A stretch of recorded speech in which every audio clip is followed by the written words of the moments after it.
بزرگوں، نوجوان ساتھیوں، عزیز بچوں، پردہ نشین خواتین، اللہ رب العالمین کا بے حد شکر و احسان ہے کہ اس کے فضل اور اس کی توفیق سے ہم اور آپ جمعہ کی نماز ادا کرنے کے لیے اکٹھا ہوئے ہیں۔ اللہ رب العالمین ایسے ہی ہم لوگوں کی تمام تر عبادات کو قبول فرمائے، آمین۔ تمام قسم کی تعریفات اس وحدہ لا شریک کے لیے جس نے ہم سب کو پیدا کیا اور پیدا کر کے ہمارے رہنمائی کے لیے، ہمارے رشد و ہدایت کے لیے پیغمبروں کے سلسلے کو جاری رکھا، اور دنیا کے اندر جتنے مخلوقات ہیں، چرندے پرندے جو بھی ہیں، کیڑے مکوڑے، ان میں سب سے اشرف، سب سے افضل اللہ رب العالمین نے ہم انسانوں کو بنایا۔ ہم لوگ کیا ہے؟ اشرف ہے، افضل ہے۔ درود و سلام ہو تمام انبیاء کرام پر، خصوصاً ہمارے آخری نبی محمد صلی اللہ علیہ وسلم پر، ان کے صحابہ پر، تابعین پر، تبع تابعین پر، ائمہ اعظام پر۔ اللہم صلی علی محمد وعلی آل محمد کما صلیت علی ابراہیم وعلی آل ابراہیم انک حمید مجید۔ اللہم بارک علی محمد وعلی آل محمد کما بارکت علی ابراہیم وعلی آل ابراہیم انک حمید مجید۔ معزز حاضرین، خطبہ مسنونہ کے بعد قرآن مجید کی ایک چھوٹی سی آیت تلاوت کی ہے۔ وَسَارِعُوا إِلَىٰ مَغْفِرَةٍ مِّن رَّبِّكُمْ وَجَنَّةٍ عَرْضُهَا السَّمَاوَاتُ وَالْأَرْضُ أُعِدَّتْ لِلْمُتَّقِينَ۔ انشاءاللہ اسی ضمن میں چند باتیں کہہ کر میں اپنی باتوں کو ختم کروں گا۔ میرا جو موضوع دیا گیا تھا، دنیا کی حیثیت آخرت کے مقابلے میں کیا ہے۔ دنیا ہم اور آپ نظارہ کرتے بھی ہیں کہ دنیا تمام تر زینتوں، خوبصورتیوں، رعنائیوں، اتنی ساری ترقیاں ہونے کے باوجود بھی آخرت کے مقابلے میں صفر ہے، زیرو ہے، کچھ بھی نہیں ہے۔ یہ بات میں نہیں کہہ رہا ہوں، اللہ کے نبی صلی اللہ علیہ وسلم کریں، مَا دنیا فی الاخرہ الا مثل ما یجعل احدکم اصبعہ واشار بالسبابہ فلینظر بما یرى۔ کہا کہ دنیا کی حقیقت کیا ہے کہ تم میں سے کوئی سمندر میں اپنی انگلی کو داخل کرے، سمندر میں اپنی انگلی کو داخل کرے، پھر وہ دیکھے کہ انگلی کے ساتھ کون سی چیز باہر آئی، اس میں کیا لگا ہوا رہے گا۔ ظاہر ہے پانی میں انگلی ڈالیں گے تو پانی لگا رہے گا۔ تو کہا جو دنیا میں، دنیا وہ ہے جو انگلی میں جو پانی ہے، اور دنیا ہے جو انتہائی یعنی بہت جلد خشک ہونے والا ہے، اور جو پانی سمندر میں، آپ لوگ سمندر کا نظارہ کیے ہوں گے، ادھر ادھر گئے ہوں گے، دیکھیں گے دنیا 3 حصوں میں 2/3 میں پانی ہے، 2 حصوں میں صرف پانی ہی پانی ہے۔ اللہ رب العالمین نے پانی ہی کو مطلع کیا ہے۔ اب بتائیے انگلی میں کتنا سا پانی ہے؟ معمولی 1 قطرہ پانی، یہ دنیا ہے، اور جو سمندر میں پانی بچ کے رہ گیا وہ آخرت ہے۔ اس لیے جب دنیا میں اگر انسان کو ہزاروں سال عمر دے دی جائے، پھر بھی آخرت کے مقابلے میں کیا ہے؟ معمولی ہے۔ جب کفار کو قیامت کی سختیاں دکھائی جائے گی یا ان سختیوں میں ان کو ڈالا جائے گا تو وہ کیا سمجھیں گے؟ اللہ رب العالمین نے فرمایا كأنهم يوم يرونها لم يلبثوا إلا عشية أو ضحاها۔ جب وہ ان کی سختیوں کو دیکھیں گے تو کیا سمجھیں گے کہ دنیا میں صرف ایک پہر، پہلا پہر یا پچھلا پہر ہی قیام کیے تھے، جبکہ ایک انسان کی زندگی کیا ہے؟ 60 سال 70 سال کی زندگی ہوتی ہے۔ لیکن وہاں پہ محسوس یہ ہوتا ہے ایک انسان کو کہ میں دنیا میں رہا ہی نہیں، میں دنیا میں چند گھنٹے رہے، یعنی دن کا پہلا پہر یا آخری پہر دنیا میں قیام کیا ہوں۔ ایسے ہی اللہ رب العالمین نے دوسری جگہ فرمایا كأنهم يوم يرون ما يوعدون لم يلبثوا إلا ساعة من نهار۔ جب ان چیزوں کو ان کو دکھلایا جائے گا جو ان سے وعدہ کیا گیا تھا، تو وہ یہ تصور کریں گے، یہ سمجھیں گے کہ دنیا میں صرف ایک گھڑی ہی قیام کیے تھے۔ دنیا میں کیا ہے؟ صرف ایک گھڑی ہی قیام کیے تھے۔ ایک گھڑی کیا ہے؟ معمولی 1 گھنٹہ، آدھا گھنٹہ، ایسا لگے گا ان کو۔ میرے دوستوں، نوجوان ساتھیوں، اسی ایک گھڑی کو اللہ رب العالمین کے بعد میں صرف کرنے کی کوشش کریں، اللہ رب العالمین کے احکام کے مطابق، نبی کے فرمان کے مطابق زندگی گزارنے کی کوشش کریں۔ یہ ایک گھڑی کو اللہ رب العالمین خوشنصیبی میں گزارنے کی کوشش کریں۔ ایک گھڑی ہے دنیاوی زندگی، کوئی لمبی چوڑی زندگی نہیں ہے۔ جو لوگ 50 سال 60 سال کے ہو گئے ہیں، کبھی آنکھ بند کرے سوچیں، بچپنا یاد آئے گا، پتہ نہیں کب داڑھی نکلی، پھر داڑھی میں سفیدی آ گئی، احساس بھی نہیں ہوتا ہے۔ تو دنیاوی زندگی انتہائی مختصر ہے، آخرت کے مقابلے میں انتہائی مختصر ہے۔ اس حدیث کا ایک دوسرا مفہوم یہ بھی ہو سکتا ہے کہ انگلی میں جو پانی لگا ہوا ہے وہ دنیا ہے، اور جو پانی سمندر میں رہ گیا ہے وہ آخرت ہے۔ یعنی دنیا آخرت کے مقابلے میں کچھ بھی نہیں ہے، چاہے ہزاروں سال کی زندگی کیوں نہ ہم کو دے دی جائے، اور یہاں پہ ہمارا کیوں نہ ہم بڑے پیسے والے کیوں نہ ہو جائے، اس کے مقابلے میں کچھ بھی نہیں ہے۔ آپ سمجھ سکتے ہیں جو میں آج تلاوت کیا ہوں، ایک انسان دنیا کے اندر اگر امیر ہو جائے، پیسے والے ہو جائے، تو لوگ کہتے ہیں فلاں صاحب بڑے پیسے والے ہیں، بہت مالدار ہیں۔ لیکن ایک جنتی کو اللہ تعالیٰ اتنا سب کچھ عطا کریں گے کہ اس مالدار، دنیا میں سب سے مالدار ہے، سب سے مالدار، اس کا معمول بھی نہیں ہو سکتا، اتنا اللہ تعالیٰ ایک جنتی کو عطا کریں گے۔ اللہ رب العالمین نے فرمایا وَسَارِعُوا إِلَى مَغْفِرَةٍ مِّن رَّبِّكُمْ وَجَنَّةٍ عَرْضُهَا السَّمَاوَاتُ وَالْأَرْضُ أُعِدَّتْ لِلْمُتَّقِينَ، کہ تم اپنے رب کی مغفرت اور اس جنت کی طرف دوڑو جس کا عرض، جس کی چوڑائی آسمان اور زمین کے برابر ہے۔ اب بتائیے کسی کے پاس دنیا میں اگر زمین ہوتی ہے 200-400 ایکڑ یا بیگھا، آپ لوگ کیا بولتے ہیں، بہرحال نیپال میں ایسے ہی بولا جاتا ہے، تو ان کو سماج میں، شہر میں اس کو مالدار تصور کیا جاتا ہے۔ لیکن اللہ تعالیٰ ایک جنتی کو اتنی زمین عطا کریں گے جس کی چوڑائی آسمان اور زمین کے برابر ہوگی۔ اللہ رب العالمین نے دوسری جگہ فرمایا سابقوا الى مغفرة من ربكم وجنة عرضها كعرض السماء والأرض أعدت للذين آمنوا بالله ورسله ذلك فضل الله يؤتيه من يشاء والله ذو الفضل العظيم۔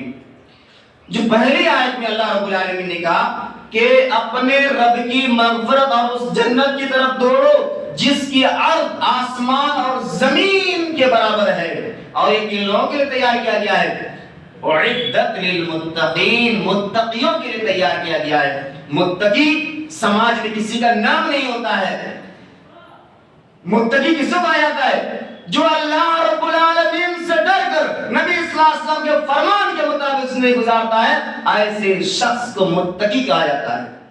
دنیا میں تمیز کیا جا سکتا ہے کہ فلاں صاحب امیر گھرانے سے ہیں، فلاں صاحب عزت والے ہیں، لیکن اللہ رب العالمین کی نظر میں عزت والے وہی ہوتے جو متقی اور پرہیزگار ہوں۔ آپ وہ حدیث سنے ہوں گے، کلکم رائی کلکم آدم و آدم من تراب ان اکرمکم عند اللہ اتقاکم، تم سب کے سب کیا ہو؟ آدم کی اولاد، اور آدم علیہ السلام کو اللہ رب العالمین نے مٹی سے پیدا کیا ہے۔ تم میں سے کسی کے اوپر فضیلت نہیں ہے، نہ کسی گورے کو کالے پر، نہ کالے کو گورے پر، نہ چھوٹے کو بڑے پر، نہ بڑے کو چھوٹے پر، نہ عربی کو اجمی پر، نہ اجمی کو عربی پر۔ اگر فرق ہے اللہ تعالیٰ کے نزدیک تو کیا ہے؟ فضل اللہ التقوی، جس کے دل میں اللہ کا خوف ہے وہی اللہ کے نزدیک محبوب ہے، وہی پسندیدہ ہے۔ دوسری آیت میں کہ سابقوا الی مغفرۃ من ربکم، اپنے رب کی مغفرت اور اس جنت کی طرف دوڑو، سبقت کرو، ایک دوسرے سے آگے بڑھنے کی کوشش کرو۔ جس کی چوڑائی آسمان اور زمین کے برابر ہے. یہ اللہ رب العالمین نے ان لوگوں کے لیے تیار کیا ہے جو اللہ رب العالمین پر ایمان رکھتا ہو اور رسول پر ایمان رکھتا ہو. اور یہ بہت بڑا فضل ہے اور اللہ تعالیٰ جسے چاہتا ہے اپنے فضل سے نوازتا ہے. اللہ رب العالمین کا بڑا فضل والا ہے. اب آپ سوچ سکتے ہیں جب جنت کی چوڑائی اتنی ہے تو لمبائی کتنی ہوگی؟ ظاہر سی بات ہے نبی صلی اللہ علیہ وسلم کی حدیث ہے موضع صوت فی الجنت خیر من الدنیا وما فیها ولا غدوة فی سبیل اللہ او روحۃ خیر من الدنیا وما فیها. جنت میں ایک کوڑے سمجھتے اس سے مارا جاتا ہے کوڑے رکھنے کی جگہ دنیا وما فیہا سے بہتر ہے. دنیا ہے اور دنیا کے اندر جو چیز ہے ان سے بہتر ہے جنت میں کوڑے رکھنے کی جگہ. اور اللہ کے راستے میں صبح شام نکلنا یہ دنیا وما فیہا سے بہتر ہے. دنیا وما فیہا سے بہتر ہے. پتہ کیا چلا دنیا کی کوئی حیثیت نہیں آخرت کے مقابلے میں. آخرت کے مقابلے میں صفر زیرو ہے. اللہ کے نبی صلی اللہ علیہ وسلم نے فرمایا آپ وہ واقعہ سنے ہوں گے جابر رضی اللہ تعالیٰ عنہ بیان کرتے ہیں کہ اللہ کے نبی صلی اللہ علیہ وسلم عالیہ کی جانب سے گزر رہے تھے تو آپ ایک بازار کی طرف سے گزرے. آپ کے ساتھ چند صحابہ اور تھے. آپ ایک مردہ بکری کے بچے کے پاس سے گزرے. آپ نے ان کے کان کو پکڑا اور کہا ایکم یحب ان ھذا لہو بدرہم. تم میں سے کون ہے جو اس کو ایک درہم کے عوض میں خریدنا پسند کرے گا؟ صحابہ کرام نے کہا ما نحب ان لنا بشیء وما نصنع به. ہم اس کو کسی چیز کے عوض خریدنا پسند نہیں کرتے اور ہم اس کو کریں گے کیا؟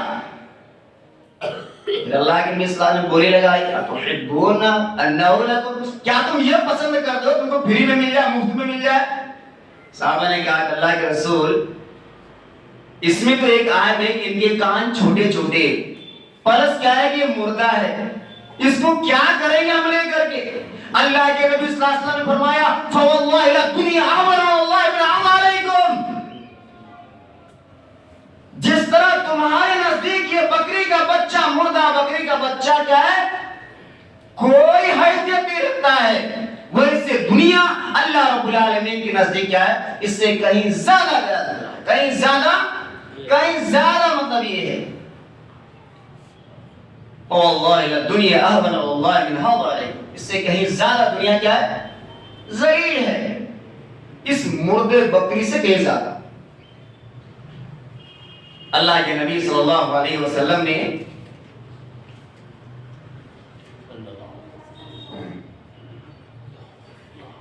فرمایا کہ لو کانت الدنیا تعدل عند اللہ جناح بعوضۃ ما سقى الکافر من شربۃ ماء. کہا جب تم لوگ اتنا اس کو مایوس سمجھتے ہو ایک بکری کے مردہ بچے کو تو دنیا اس سے کہیں زیادہ مایوس اللہ رب العالمین کے نزدیک. کہا کہ اتنا ہے. دوسری حدیث میں اللہ کے نبی صلی اللہ علیہ وسلم نے فرمایا کہ لو کانت الدنیا تعدل عند اللہ جناح بعوضۃ ما سقى الکافر من شربۃ ماء. اگر دنیا اللہ رب العالمین کے نزدیک ایک مچھر کے پر کے برابر بھی حیثیت رکھتی تو اللہ تعالیٰ کافروں کو پانی کا ایک گھونٹ بھی نصیب نہیں کرتا. یا آپ خطبے وغیرہ میں سنے ہوں گے کہ آخر اللہ رب العالمین ان مشرکیوں کو یہودیوں کو نصرانیوں کو آخر کیوں اتنا رزق دیتے ہیں؟ کیوں دیتے ہیں؟ چونکہ اللہ رب العالمین کی دو صفات ایک رحمان ہے ایک رحیم ہے. رحمان جو صفت ہے اللہ رب العالمین کی اس میں کیا ہے اللہ تعالیٰ دنیا میں سب کے ساتھ برابری کرتا ہے سب کے اوپر رحم کرتا ہے چاہے وہ مشرک ہو مسلمان ہو جو بھی ہو سب کے اوپر برابر کرتا ہے. لیکن رحیم وَكَانَ بِالْمُؤْمِنِينَ رَحِيمًا یہ رحیم والی جو صفت ہے اللہ رب العالمین کی یہ آخرت میں ان لوگوں کے ساتھ اللہ تعالیٰ رحم کریں گے جو کیا ہوگا مومن ہوگا جو دنیا میں اللہ اور اس کے فرمان کے مطابق زندگی گزارا ہوگا انہی کے ساتھ اللہ رب العالمین کیا کریں گے رحم کریں گے. تو لو کانت الدنیا تعدل عند اللہ جناح بعوضۃ ما سقى الکافر من شربۃ ماء. دنیا کی کوئی حیثیت نہیں. دنیا کیا ہے فتنہ ہے. اللہ کے نبی صلی اللہ علیہ وسلم نے کیا فرمایا؟ ان الدنیا حلوۃ خضرا وان اللہ مستخلفکم فیہا فینظر کیف تعملون فاتقوا الدنیا واتقوا النساء فان اول فتنة بنی اسرائیل کانت فی النساء. کہ دنیا کیا ہے؟ سرسبز و شاداب ہے. دنیا کیا ہے؟ سرسبز و شاداب ہے. اللہ رب العالمین تمہیں اس میں دوسرے قوم کی جانشین بنانے والا ہے. وہ دیکھتا ہے کہ تم کیسے عمل کرتے ہو. فاتقوا الدنیا، کہ تم دنیا سے بچتے رہنا. واتقوا النساء، اور عورتوں کے فتنے سے بچتے رہنا. چونکہ بنی اسرائیل کو اللہ رب العالمین نے سب سے پہلا فتنہ جو بنی اسرائیل میں رونما ہوا تھا وہ عورتوں کے فتنے میں مبتلا کیا تھا اللہ رب العالمین نے. اللہ کے نبی صلی اللہ علیہ وسلم دنیا کے فتنوں سے 12 صحابہ کرام کو ڈرایا کرتے تھے. عبداللہ بن عمر رضی اللہ تعالیٰ عنہ کہتے ہیں اللہ کے نبی صلی اللہ علیہ وسلم میرے کاندھے پر ہاتھ رکھ کے کیا فرمایا؟ کن فی الدنیا کانک غریب، دنیا میں ایسے رہو جیسے ایک اجنبی یا ایک مسافر. اجنبی اور مسافر کی طرح دنیا میں رہو. اور عبداللہ بن عمر رضی اللہ تعالیٰ عنہ کہا کرتے تھے اذا امسیت فلا تنتظر الصباح واذا اصبحت فلا تنتظر المساء وخذ من صحتك لموت ومن حیاتك لموت. جب شام کرو تو صبح کا انتظار نہ کرو. ابھی ہم لوگ کیا ہیں الحمدللہ ہمارے سامنے کتنے لوگ ہیں لیکن کوئی گارنٹی نہیں ہے کہ ہم میں سے کل ہو سکتا ہے قبرستان پہنچا دیے جائے. کیا ہے؟ پہنچا دیے جائے. اس لیے عبداللہ بن عمر رضی اللہ تعالیٰ عنہ کہا کرتے تھے اذا امسیت فلا تنتظر الصباح، جب شام کرو تو صبح کا انتظار نہ کرو، اور جب صبح کرو تو شام کا انتظار نہ کرو. وخذ من صحتك لموت، اور تندرستی میں اتنا عمل کر لو، اتنا عمل کر لو، اتنی عبادت کر لو اللہ رب العالمین کی کہ جب بیمار ہو جائے تو وہ عبادت کافی ہو جائے. اور زندگی میں اتنی عبادت کر لو کہ موت کے بعد بخشش کا ذریعہ بن جائے. ورنہ کسی کی کوئی گارنٹی نہیں ہے. اور مسند احمد وغیرہ کی روایت میں کن فی الدنیا کانک غریب، کہ دنیا میں ایسے رہو جیسے اجنبی یا مسافر کی طرح. وعد نفسک من اہل القبور، اور اپنے آپ کو اہل قبور میں شامل کرو. کیا کرو؟ اپنے آپ کو اہل قبور میں یعنی قبر والوں میں شمار کرو کہ آج میں یہاں ہوں، ہو سکتا ہے کل میں قبر میں رہوں گا. امام نووی رحمۃ اللہ علیہ فرماتے ہیں کہ لا ترکن الی الدنیا، کہ دنیا کی طرف اتنا مائل نہ ہونا، دنیا کی طرف اتنا مائل نہ ہونا. ولا تتخذها وطنا، اور نہ اس کو اپنا وطن بناؤ. ولا تحدث نفسك بالبقاء، اور نہ اس میں زندہ رہنے کے لیے سوچو کہ میں یہیں پہ رہوں گا، ہماری سمپتی بہت زیادہ، پراپرٹی بہت زیادہ، میں یہیں پہ رہوں گا. نہیں. ولا تتعلق، اور نہ دنیا کی ایسی کسی چیز سے دل لگاؤ جس طرح ایک مسافر، جیسے کہ میں مسافر ہوں، دور سے آیا ہوں، میں کسی چیز میں یہاں دل لگا کے بیٹھ جاؤں، یہ ہمارے لیے کیا ہے؟ درست نہیں ہے. ایسے ہی دنیا میں کوئی ایسی چیزوں سے ہمیں دل نہیں لگانے چاہیے جس کی وجہ سے ہماری عبادت متاثر ہو جائے. اس لیے اللہ تعالیٰ نے کیا فرمایا کہ دنیا میں بناؤ، سمپتی بناؤ، دولت کماؤ، لیکن مجھے فراموش نہ کرنا. اتنے کاروبار میں دلچسپی نہ لو کہ مجھے ہی بھول جاؤ، کوئی فائدہ نہیں ہے. کیا ہے کہ لا تتخذوا غیرت فترغبوا فی الدنیا، دنیا میں اتنا دولت اکٹھا نہ کرو کہ اسی میں مشغول ہو کے رہ جاؤ. کیا ہے؟ ابو الوائل بیان کرتے ہیں کہ معاویہ رضی اللہ تعالیٰ عنہ اپنے ماما کے پاس گئے، ہاشم بن عتبہ کے پاس جا کے دیکھے مریض میں ان کی عیادت کرنے کے لیے گئے تو رو رہے ہیں. کہ مامو جان آپ رو کیوں رہے ہیں؟ آپ دنیا چھوڑنے کی وجہ سے رو رہے ہیں یا درد کی وجہ سے رو رہے ہیں؟ کہا کہ میں دنیا سے جا رہا ہوں اس وجہ سے نہیں رو رہا ہوں، میں رو اس لیے رہا ہوں کہ میرے نبی صلی اللہ علیہ وسلم نے وصیت کی ہے کہ دنیا میں تمہارے لیے اتنا مال کافی ہے کہ تمہارا ایک غلام ہو جائے اور کیا ہو جائے، اور جنگ کرنے کے لیے سواری ہو جائے، یہ تمہارے لیے کافی ہے. لیکن آج میں دیکھ رہا ہوں میرے پاس کیا ہے، بہت ساری سمپتیاں ہیں. کیا ہے؟ بہت زیادہ، میں بہت کچھ جمع کر لیا ہوں، اس لیے میں رو رہا ہوں. دیکھیے صحابہ رسول ایسے ہوتے تھے. اللہ کے نبی صلی اللہ علیہ وسلم نے کبھی دنیاوی زندگی کو ویلو نہیں دیا. عبداللہ بن عمر رضی اللہ عنہ بیان کرتے ہیں ایک مرتبہ ہم گئے اللہ کے نبی صلی اللہ علیہ وسلم کے پاس آپ چٹائی پہ سو رہے تھے، آپ کے بہلو پہ نشانات تھے، میں نے کہا اللہ کے رسول کیا میں آپ کے لیے نرم بستر تیار نہ کر دوں؟ اللہ کے نبی صلی اللہ علیہ وسلم کیا فرمایا؟ مالی ولد دنیا مانا فی دنیا کا راکبین، میرا دنیا سے کیا مطلب؟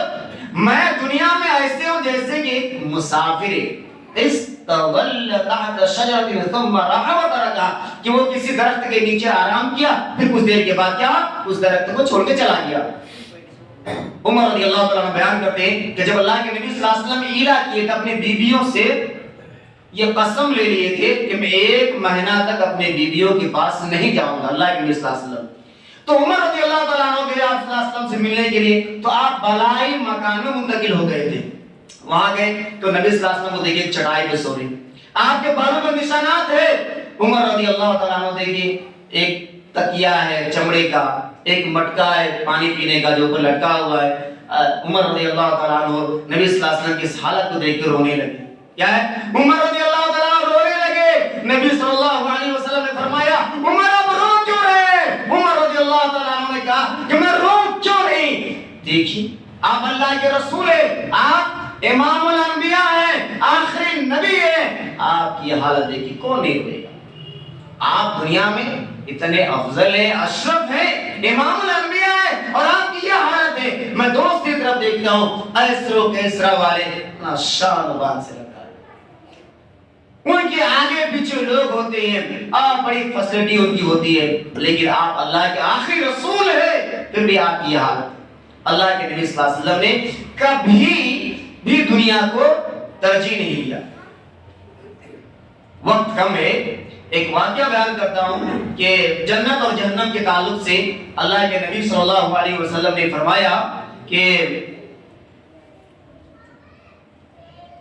جنت ہم لوگ آئے ہیں دنیا میں، مقصد کیا ہے؟ جنت حاصل کرنا۔ مقصد ہم لوگ کیا ہے؟ جنت حاصل کرنا۔ آخر جنت ہے کیا؟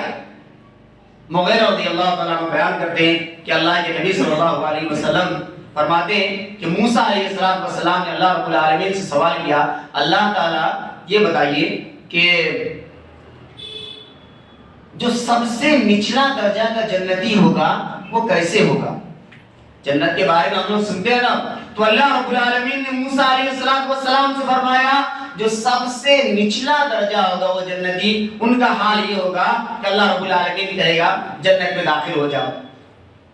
جائیں گے جنت میں داخل ہونے کے لیے، جائیں گے تو غرفے خالی نہیں ہیں، جا کے بولیں گے اللہ تعالیٰ میں کہاں جاؤں؟ سب لوگ اپنے اپنے فلائٹ میں ہیں، میں کہاں جاؤں؟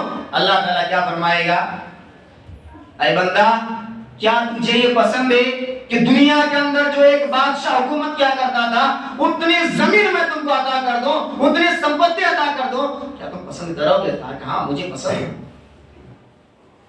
اللہ رب العالمین نے کیا فرمایا کہ ہذا لگا، ان جیسی ایک حکومت اور تمہارے لیے، ان جیسی ایک حکومت اور تمہارے لیے، ان جیسی ایک حکومت اور تمہارے لیے، ہذا لگا وعشرۃ امثالہ، یہ بھی تمہارے لیے ہے اور ان جیسی 10 مملکتیں میں تمہیں عطا کرتا ہوں۔ بندہ کیا کہے گا؟ اللہ میں خوش ہوں۔ موسیٰ علیہ السلام نے فرمایا اللہ تعالیٰ جو سب سے نچلا درجہ ہے ان کا جو یہ حال ہے، جو فرسٹ کلاس کے جنتی ہوں گے ان کا کیا حال ہوگا؟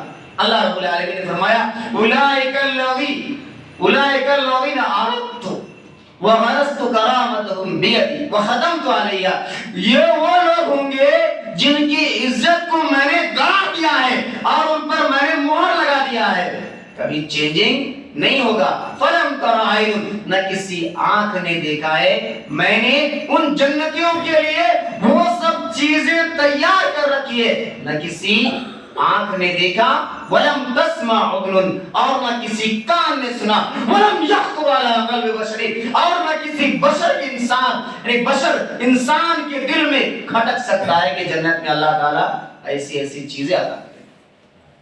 آج ہم دیکھتے ہیں برج خلیفہ ہے، کتنا خوبصورت ہے، کتنی عالیشان بلڈنگ ہے، کتنا صرفہ آیا ہوگا، کتنی ترقی ہے، لیکن ایک جنتی کے مقابلے میں کچھ بھی نہیں ہے۔ اللہ تعالیٰ کا ہم وہ چیزیں تیار کر رکھے ہیں جنتی کے لیے کہ ایک انسان سوچ ہی نہیں سکتا، ان کا سوچ وہاں تک جا ہی نہیں سکتا۔ عبداللہ بن عمر رضی اللہ تعالیٰ عنہ بیان کرتے کہ جب بات ہو گئی نچلے کلاس کی اور فرسٹ کلاس کی، جو سب سے جو پیچھے داخل ہوگا جنت میں ان کا کیا حال ہوگا، ان تعلق سے آپ بات سنیں کہ اللہ کے نبی صلی اللہ علیہ وسلم نے فرمایا جو سب سے لاسٹ میں جنت میں داخل ہوگا ان کا یہ حال ہوگا، کبھی گرے گا، کبھی اٹھے گا، کبھی آگ کے تھپڑی اس کو آگے کر دے گی، جب آگ ان سے دور ہو جائے گی تو پیچھے موڑ کے دیکھیں گے اور کہیں گے اللہ تعالیٰ نے مجھے نجات دے دی ہے، اللہ تعالیٰ نے مجھے وہ سب انعام عطا کیے کہ شاید مجھ سے پہلے اور میرے بعد والے کو کسی کو نہیں دیے۔ کون کو ایسا خیال ہوگا؟ اتنے میں اللہ رب العالمین ان کے سامنے ایک درخت کو اگا دے گا، کیا کہے گا اللہ تعالیٰ مجھے اس درخت کے پاس بھیج دیجئے، میں وہاں جا کے آرام کروں گا، جا کے وہاں اس چشمے سے پانی پیوں گا۔ اللہ تعالیٰ کہے گا دیکھو بندہ میں تمہیں وہ عطا کرتا ہوں لیکن دوبارہ سوال نہیں کرنا۔ کہا کہ اللہ تعالیٰ میں سوال نہیں کروں گا، اب تو میں عذاب میں گرفتار تھا، وہاں سے یہاں میں آیا، یہ ہمارے لیے کتنا آرام دہ ہے۔ اللہ تعالیٰ کہے گا جاؤ اس درخت کے پاس چلے جاؤ، لیکن بندہ ہوگا صبر ہی نہیں کر سکتا ہے، ایک چیز ہو دوسری چیز اگر ان سے بہتر ہو تو بندہ صبر ہی نہیں کر سکتا ہے، اور اللہ رب العالمین نے معذور سمجھے گا، اللہ تعالیٰ دوسرے درخت کو اگائے گا جو اس سے زیادہ خوبصورت ہوگا۔ کیا کہے گا اللہ تعالیٰ؟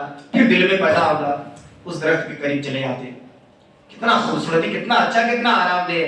اللہ تعالیٰ سے پھر دوبارہ سوال کرے گا اللہ تعالیٰ ہم کو اس درخت کے پاس بھیج دیجیے۔ اللہ تعالیٰ کہے گا ابھی تو سوال جواب ہوا نا، ابھی آپ بولے تھے کہ مجھے نہیں چاہیے، بس اس درخت کے پاس بھیج دیجیے۔ اللہ تعالیٰ بھی معذور سمجھے گا، اللہ تعالیٰ کہے گا دوبارہ سوال نہیں کرنا، جاؤ اس درخت کے پاس چلے جاؤ، وہاں جائیں گے آرام کریں گے۔ پھر اللہ تعالیٰ تیسرا درخت مطلب وہاں اگا دے گا، وہ ان دونوں سے کہیں زیادہ خوبصورت ہوگا، دونوں سے کہیں زیادہ خوبصورت ہوگا۔ اب یہ بیچارہ دو مرتبہ اللہ تعالیٰ سے سوال جواب ہو گیا، تیسرا مرتبہ کیسے بولیں؟ بڑی سوچ سمجھ کے آخری مرتبہ اللہ تعالیٰ سے، اللہ تعالیٰ آخری خواہش ہے میری کہ مجھے اس درخت کے پاس کر دیجیے۔ اللہ تعالیٰ کہے گا دیکھو اب آئندہ سوال نہیں کرنا، جاؤ اس درخت کے پاس چلے جاؤ۔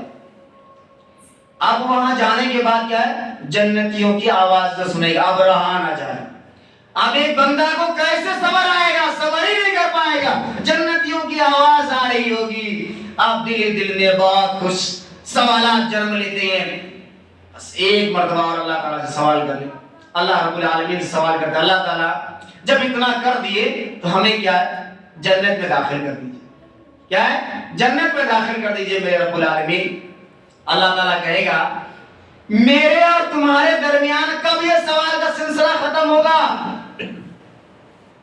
کیا تم یہ چاہتے ہو کہ دنیا میں جو ایک بادشاہ ہے یا زمین اور آسمان کے برابر اگر میں تمہیں جگہ دے دوں تم اس کو پسند کرو گے؟ وہ آدمی کیا کہے گا اللہ تم مجھ سے مذاق کرو، جبکہ تو اللہ رب العالمین ہے۔ اللہ رب العالمین مسعود رضی اللہ عنہ یہاں تک حدیث بیان کرنے کے بعد ہنس پڑے، تو جو لوگ ان کے سامنے تھے کہا کہ آپ لوگ پوچھ کیوں نہیں رہے کہ میں ہنس کیوں رہا ہوں؟ کہا کہ آپ ہنس کیوں رہے ہیں؟ کہا کہ میں ہنس اس لیے رہا ہوں کہ اللہ کے نبی صلی اللہ علیہ وسلم حدیث بیان کرتے کرتے یہاں ہنس دیے تھے۔ تو جب صحابہ کرام نے اللہ رب العالمین سوال کیے، صحابہ کرام نے نبی صلی اللہ علیہ وسلم سوال کیے اے اللہ کے نبی آپ ہنس کیوں رہے ہیں؟ تو اللہ کے نبی صلی اللہ علیہ وسلم نے کیا فرمایا کہ میں اس لیے ہنس رہا ہوں کہ میرے رب العالمین اس جگہ ہنس پڑے تھے اس بندے کی بات سن کے کہ اللہ آپ مجھ سے مذاق کر رہے ہیں۔ اللہ کہیں مذاق کرتا، اللہ کیا کہے گا میں حاکم الحاکمون ہوں، حاکمین ہوں، میں رب العالمین ہوں، میں جو چاہوں تمہیں عطا کر سکتا ہوں، بھلا میں تم سے مذاق کیوں کروں؟ تو میرا بندہ ہے۔ بہرحال میں اپنی باتوں کو یہی پہ ختم کرتا ہوں، اللہ رب العالمین سے دعا کرتا ہوں کہ اللہ تعالیٰ ہم لوگوں کو کہنے اور سننے سے زیادہ عمل کرنے کی توفیق عطا فرمائے، اور یہ جو دنیاوی زندگی ہے انتہائی مختصر زندگی ہے۔ آپ لوگوں کو معلوم ہے بخاری کی روایت ہے اعمار امتی ما بین 60 الی 70 واقلهم من یجوز ذلک کہ میری امتی کی لوگوں کی عمریں 60 سے 70 کے درمیان ہوگی، واقلهم من یجوز ذلک بہت کم لوگ ایسے ہوں گے جو اس مرحلے کو پار کر سکیں گے۔ ہمارے سماج میں اکثر و بیشتر کیا ہے، کسی کی عمر 60 سال ہے، 70 سال ہے، 80 سال ہے، اور ہم دیکھتے ہیں کہ اکثر لوگ 60 65 70 کے بیچ میں دنیا سے رخصت ہو جاتے ہیں اور ہم دنیا کمانے میں مصروف رہتے ہیں، اللہ رب العالمین کو فراموش کر دیتے ہیں، جبکہ کیا ہے ہماری اصل کامیابی جنت حاصل کرنے میں ہے، دنیا حاصل کرنے میں نہیں ہے۔ دنیا میں ایک ایک قدم بڑھائے تو شریعت کے حساب سے بڑھائے، ایسا نہ ہو کہ آپ کا قدم ناجائز بڑھ جائے اور اللہ تعالیٰ پھر مواخذہ کر لے۔ اللہ رب العالمین سے دعا کہ اللہ تعالیٰ ہم لوگوں کو کہنے اور سننے زیادہ عمل کرنے کی توفیق عطا فرمائے۔